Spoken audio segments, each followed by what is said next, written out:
Subhanallah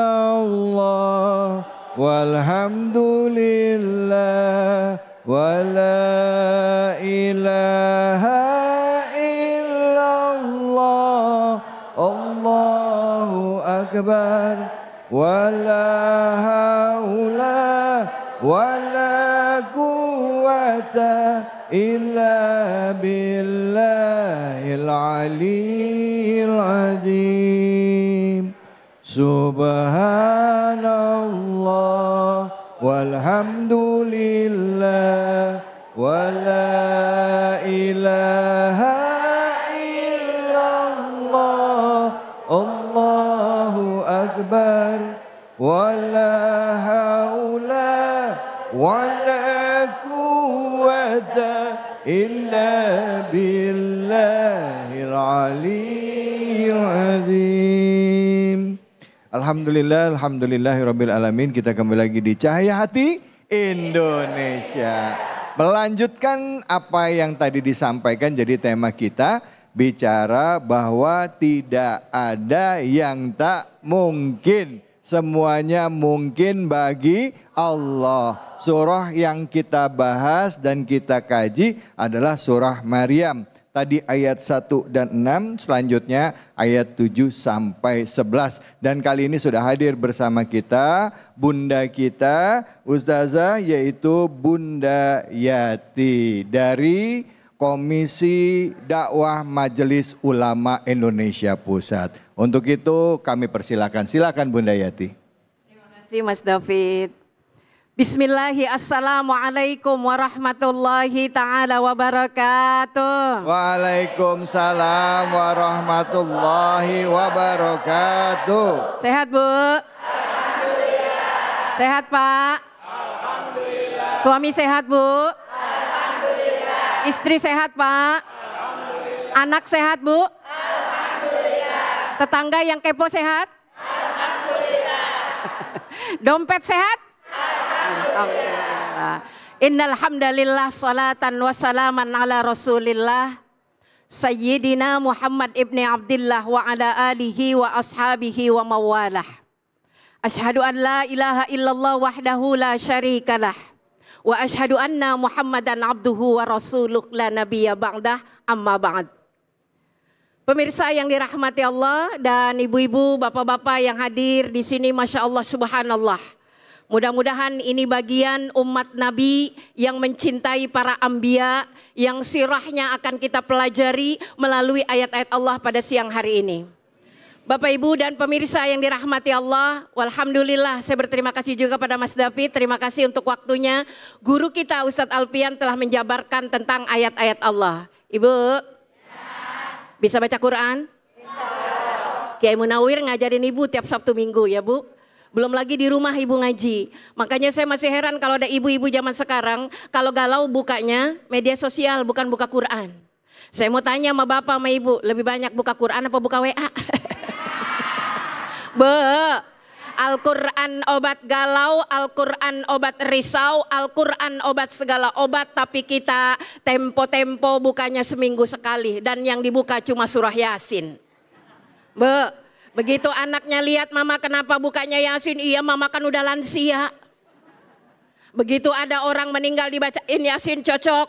Begitu mau jadi pengantin bacanya surah Ar-Rahman, kenapa? Karena Ar-Rahman itu adalah arsyul Quran. Jadi kalau mau baca surah Ar-Rahman tandanya pengantin, kalau baca surah Yasin tandanya udah mau mati. Al-Quran dipilah-pilah. Kalau hari ini kita membaca dan mengkaji surah Maryam, saya mau tanya sama ibu-ibu, kapan ibu baca surah Maryam? Pasti jawabannya ketika hamil. Pas udah kagak pernah hamil, surah Maryam kagak dibaca. Surah Maryam, surah Yusuf adalah surah favorit ibu-ibu ketika hamil. Dengan berharap kalau anaknya laki-laki ganteng kayak Nabi Yusuf, kalau anaknya perempuan seperti Ibu Maryam. Begitu udah kagak pernah hamil, lupa sama Yusuf dan Maryam. Pantes anak yang diharapkan melenceng dari aturan Al-Quran. Kenapa? Karena kita buka Al-Quran tempo-tempo, tidak anytime forever. Hari ini ngaji, tilawah Al-Quran. Al-Quran perlu dikaji. Kenapa? Tidak ada hal yang paling rumit di dunia ini yang mampu dipecahkan oleh seluruh alam dan jagat kecuali ketika kita iqra'ul Quran. Ibu kita diajak membuka surah Maryam. Ada yang namanya Maryam di sini?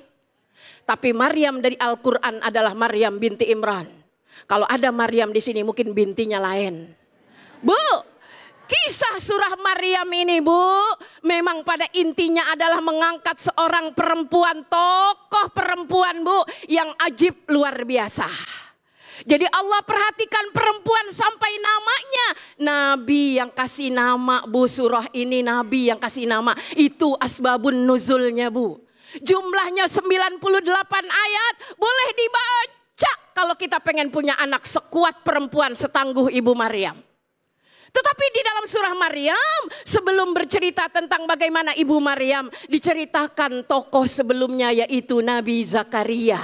Makanya guru kita tadi Ustadz Alpian menyampaikan panggilan indah dari Allah untuk Nabi Zakaria. Beliau kalimatnya idnada rabbahu nidaan khafiyya.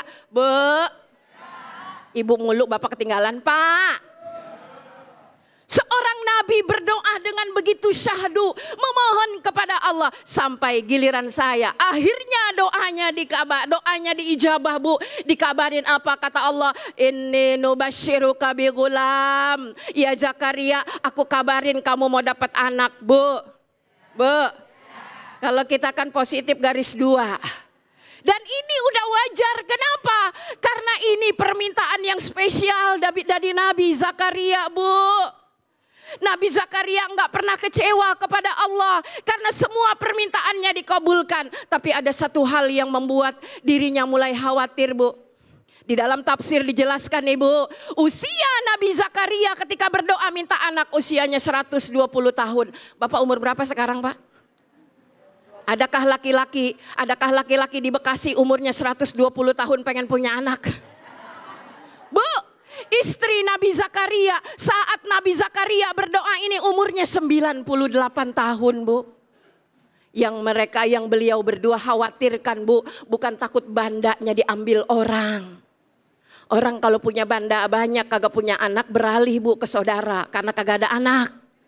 Anak itu Bu pewaris. Tapi yang dikhawatirkan Nabi Zakaria bukan harta Bu. Beliau khawatir risalah kenabian ini nggak nyampe kalau beliau nggak punya anak. Maka beliau berdoa kepada Allah. Rabb, doanya udah dibahas tadi ya Ustadz Alpian. Saya bahas dikabarkan. Sampai ketika dikabarkan beliau belum yakin. Sampai beliau meminta tanda kepada Allah. Kayak kita Bu kalau dapat berita gembira. Coba ulang. Gimana kabarnya? Apa ceritanya? Itu kebahagiaan Bu. Sampai beliau minta tanda. Ibu ya Allah apa tandanya kalau memang permintaanku? Kenapa Bu? Karena secara logika laki-laki umur 120 tahun udah kagak nganakin Pak. Betul Pak? Bu, karena perempuan 90 tahun rahimnya udah kering kerontang. Betul Bu? Jangankan 98 tahun, sekarang aja udah mulai kering. Betul? Ngaku?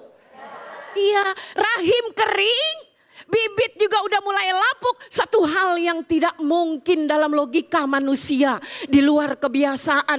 Makanya ketika dikabarkan akan diberi, beliau Masya Allah minta tanda. Tandanya apa? Dia nggak bisa ngomong selama mana Bu, layalin sawiyah. Ya Allah, 3 malam bisu. Bisu bukan berarti nggak bisa bicara tapi sehat. Kebahagiaan membuatnya tak mampu berkata apa-apa. Dia tidak ingin curhat kepada manusia tentang berita gembira ini. Tapi dia ingin berzikir taqarrub ilallah. Karena hal yang secara logika tidak mungkin, bisa mungkin ketika Allah berkata, idza arada syai'an ayyaqula lahu. Itu Bu gerakan hal yang mustahil menjadi terwujud di dalam realitas kehidupan. Qala rabbi anna yakunu li gulam. Rabb, mana mungkin aku punya anak. Sedangkan istriku akira, mandul. Masya Allah, perempuan mandul yang punya bibit udah tua. Logikanya kan susah Bu. tulangnya udah pada rapuh, tetapi ketika Allah berkehendak tidak yang mungkin. Tapi Bu, kisah Ibu Maryam juga sama Bu. Di dalam surah Ali Imran pun sama kisahnya. Rabbi anna yakunu li walad walam yamsasni basar. Kalau yang tadi enggak percaya, udah tua punya anak, mandul punya anak. Kalau Ibu Maryam, mana mungkin aku punya anak sementara aku belum pernah disentuh oleh laki-laki. Subhanallah, betapa kuasa Allah bergerak terus di atas bumi ini. Terus berjalan di atas kehendaknya. Merapat kepada yang punya kehendak. Insya Allah meskipun beda level dengan Nabi Zakaria. Sampai pada level orang Bekasi. Amin ya Rob. Amin ya Rabbal Alamin. Bu, nggak ada yang mungkin bagi Allah. Nggak ada yang nggak mungkin bagi Allah. Segalanya mungkin. Ada orang bilang udah umur 40 tahun, 50 tahun susah punya anak. Tapi orang ini yakin sama Allah ternyata mungkin dan hamil. Ada yang begitu. Tapi kita nggak usah ngomongin anak deh. Kita ngomongin yang lain aja. Karena kalau ngomong anak kadang-kala anak juga ujian ya Bunda ya. Ya kita belum dikasih bisa jadi dianggap kita belum mampu untuk ya mungkin kita dapat amanah yang lain ya. Bu. Serius amat liatinnya. Siapa yang mau nanya? Angkat tangannya. Ya silahkan. Bismillahirrahmanirrahim. Assalamualaikum warahmatullahi wabarakatuh. Waalaikumsalam warahmatullahi wabarakatuh. Nama saya Upi dari MT As-Safinah. Ingin bertanya Ustazah, tidak ada manusia yang luput dari masalah. Pertanyaannya adalah, bagaimana cara konkret atau cara nyata kita meneladani Nabi Zakaria alaihissalam dalam melewati masalah, sementara kita tidak sekuat para nabi. Demikian. Assalamualaikum warahmatullahi wabarakatuh. Waalaikumsalam warahmatullahi wabarakatuh. Silakan Bunda. Terima kasih Bu Upi. Level kita memang bukan level nabi Bu, makanya ujian juga nggak seberat ujian para nabi. Ujian paling berat itu adalah ujian para nabi. Dan kita tidak akan berada di level itu ibu sekalian. Kalau kita meneladani para nabi, kalau bahasa saya mah kudu. Kenapa? Karena nabi manusia biasa Bu, para nabi diuji dengan masalah, emang kita siapa? Bu, kita siapa? Hidup pengen indah dari belojor sampai tua kayak begini. Saya yakin kalau ada manusia hidupnya tanpa masalah, jangan-jangan dia bukan manusia tapi orang-orangan Bu. Ya dia manusia jadi-jadian Bu. Hidup mah kayak saya nih dari muda sampai tua gak punya masalah. Lah bukan orang lu mah.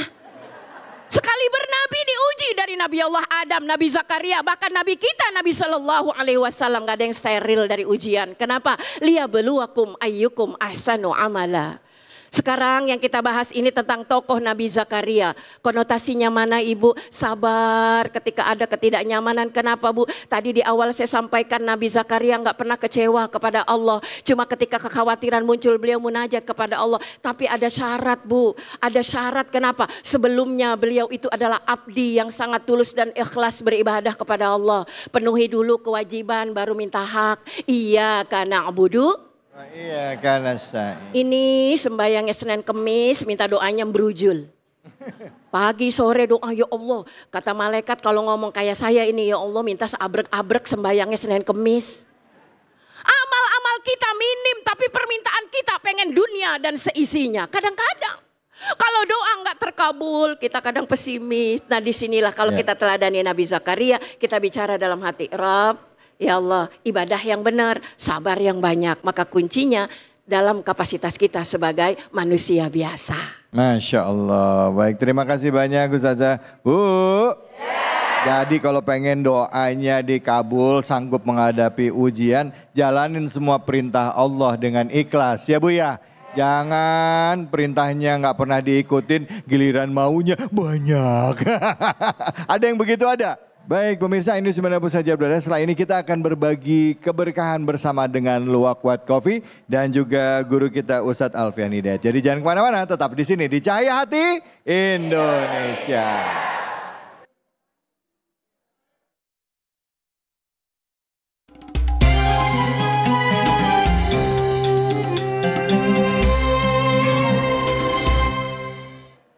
Assalamualaikum warahmatullahi wabarakatuh. Waalaikumsalam warahmatullahi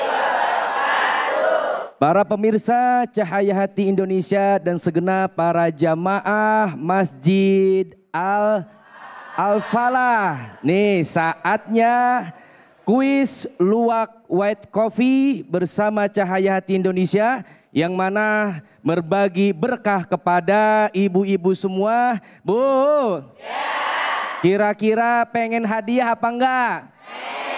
Pengen hadiah apa enggak? Kalau pengen hadiah syaratnya harus bisa menjawab pertanyaan dari saya. Ya, pertanyaannya adalah apa tema hari ini? Ayo, siapa bisa jawab?